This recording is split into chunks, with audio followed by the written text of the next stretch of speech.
Olá, eu sou Rodrigo Gonçalves aqui do Espaço Comunidade. Hoje nesse vídeo aqui eu quero compartilhar com vocês uma matéria que eu li na revista Terça Livre, é uma revista online para assinantes, que traz matérias muito boas, são matérias realmente com jornalistas preocupados em trazer informação para os brasileiros, e é bem importante o que eles falam, o que eles trazem, né? Para a gente entender um pouco o que está acontecendo com relação ao governo. Porque muitos de nós acreditamos que o governo é simplesmente o Bolsonaro determinar, decidir o que deve ser feito e a partir disso as coisas acontecem, não é verdade? Mas a música que toca não é bem essa e me parece que não existe nem harmonia sobre os instrumentistas nessa questão, que seriam o poder executivo, legislativo e judiciário.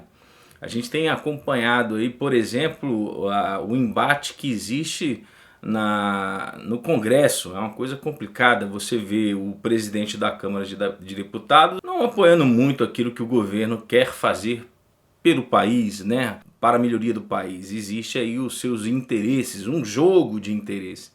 E às vezes, ou melhor, muitas das vezes nós não temos informações suficientes do que está acontecendo. Aí a gente pode entrar na questão, eu não tenho tempo, eu não gosto muito dessa coisa de política, enfim, eu não sei. Mas uma coisa eu sei, é importante a gente participar, ter a consciência do que está acontecendo e quem de fato pode estar ou quer atrapalhar o desenvolvimento do nosso país, o Brasil. Isso é uma coisa que cabe a todos nós, né, nos preocuparmos, mesmo nós, né, como eu no caso, que vivo fora do Brasil. Eu quero um Brasil pujante, crescendo, se tornando uma das maiores potências do mundo, né? Mas claro, tudo isso respeitando todos os direitos dos cidadãos brasileiros. Falando isso em respeitar direito de cidadãos brasileiros, o Congresso parece que é uma coisa meio assim, não, parece não, é estranha. Porque até que sejam eleitos, eles são todos um amor, são olha, uns amores, todo um docinho, não é verdade? Falam que vão fazer isso, aquilo outro, e muitos de nós acabam acreditando nisso. Para quem vive fora do Brasil, nós não temos essa questão de poder votar, por exemplo, para um deputado federal ou um senador. Somos obrigados a votar apenas para presidente da República. Que pena. Gostaria muito de ter a oportunidade de votar para eleger um deputado federal, um senador. Bom, isto posto, o que eu queria compartilhar com vocês? Existe uma queda de braço entre esses poderes, principalmente ali a Câmara de Deputados, onde que tem o bendito do meu xará Rodrigo Maia, né, o famoso Nhonho. Tem uma matéria feita pelo Max, né, do canal de notícias do Terça Livre, uma matéria bem interessante. Ele traz aí pra gente falando sobre a questão do governo, né? O Bolsonaro é o presidente que teve o maior número de medidas provisórias, que é a MP, medida provisória, barradas no Congresso no primeiro ano de governo. E aí ele trouxe os dados sobre os governos anteriores, o que aconteceu. Eu não vou ler a matéria na íntegra, porque essa matéria está no site lá, eu só quero ler um trechinho e já deixo a dica para vocês assinarem essa revista, é um preço bem baratinho, no máximo você vai pagar por mês aí 300 ienes e tem muita informação boa para te trazer uma reflexão e você ter um conhecimento. E eu não estou ganhando nada para fazer esse jabá para os caras, mas é que é bom, vale a pena. E aí tem um texto da matéria que diz: a prática é comum e foi utilizada com frequência por todos os presidentes que antecederam a Bolsonaro. Ele está falando, trazendo um pouco sobre aquilo que estava acontecendo. Entretanto, de todos os presidentes, ele é quem mais teve MPs barradas pelo Legislativo. No primeiro ano de governo Bolsonaro foram publicadas 48 medidas provisórias e somente 11 foram aprovadas. Uma foi rejeitada e outras 11 MPs perderam a eficácia. As 25 medidas provisórias restantes ainda estão em seu período de vigência. Só que a maioria ainda não tem sequer previsão de quando serão apreciada pelo Congresso. Aí a gente já vê esse grande problema, né? O problema que é o Congresso. Ao fazer uma retrospectiva dos primeiros anos de mandato dos presidentes anteriores, consta-se fatos interessantes. Em 2003, Lula enviou 58 MPs, ou medidas provisórias, das quais 57 foram aprovadas, somente uma arquivada por perda de eficácia. Em 2007, Lula enviou 70 MPs, 60 foram aprovadas e 10 foram rejeitadas. Que estranho, né?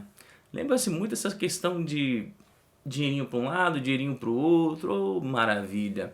Já o governo de Dilma, em 2011, foram enviadas 36 MPs, das quais 30 foram aprovadas e 6 perderam a eficácia. No primeiro ano do seu segundo mandato, em 2015, foram enviadas 43 MPs, sendo que 34 foram aprovadas e 9 perderam a eficácia. Portanto, dá para perceber a grande discrepância entre os números de MPs atual, né, do governo atual, aprovada pelo Congresso, comparado com os números, né, das aprovações de governos do PT no mesmo período. Bom, por aí a gente já tem uma ideia de como funciona o Congresso, né? Albel os seus interesses, né? Tanto é que talvez isso faça muito sentido para a gente entender por que as coisas davam certo no governo dava certo as votações, tudo aquilo que era colocado e pautado, né?